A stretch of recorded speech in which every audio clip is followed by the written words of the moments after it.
হাতির হত্যাকাণ্ডের প্রতিবাদে জলপাইগুড়িতে অনুষ্ঠিত হলো লোকসভা। এদিন রাতে জলপাইগুড়ি শহরের প্রাণকেন্দ্র কদমতলা মোড়ে বিভিন্ন পশুপ্রেমিক সংগঠনের উদ্যোগে একটি শোক সভা ও মোমবাতি প্রজ্বলনের আয়োজন করা হয়েছিল। সম্প্রতি 15ই আগস্ট ঝাড়খণ্ডের একটি চিকিৎসালয়ে একটি মা হাতিকে অগ্নিদত্তক অবস্থায় বল্লম দিয়ে হত্যা করা হয়েছিল, এমনটাই জানিয়েছেন পরিবেশপ্রেমী সংগঠনের সদস্যরা এবং তারই প্রতিবাদ জানিয়ে এই সভা। পাশাপাশি এই ধরনের কর্মকাণ্ড বন্ধ রাখারও দাবি রাখা হয়েছিল এই সভা থেকে।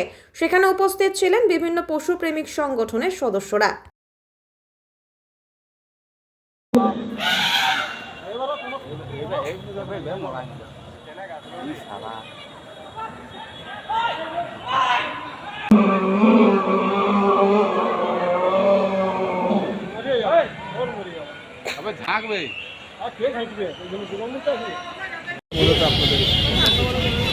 দেখুন, 15 তারিখে ঝাড়গ্রামে যে মা হাতিটাকে নৃশংসভাবে হত্যা করা হয়েছিল, তার পিঠের মধ্যে মশাল শুদ্ধ বল্লমের ডগায় মশাল লাগিয়ে সেটা তার মেরুদণ্ডের মধ্যে গুঁজে দিয়ে তাকে 8 ঘন্টা ধরে দগ্ধে দগ্ধে মরার জন্য ছেড়ে দেওয়া হয়েছিল।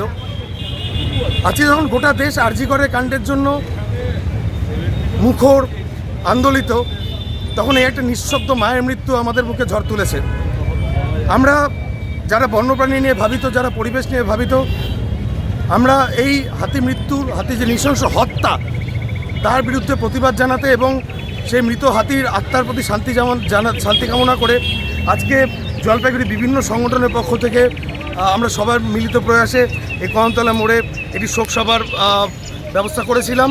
এবং সেই সঙ্গে আমরা চেয়েছিলাম যে হাতির ঘটনাটা এখনও লোকসমাজে আসেনি, সেটাকে একটু সাধারণ মানুষের সামনে তুলে ধরতে। আজকে আমরা সবার কাছ থেকে যেই সমর্থনটা পেয়েছি, তাতে মনে হচ্ছে যে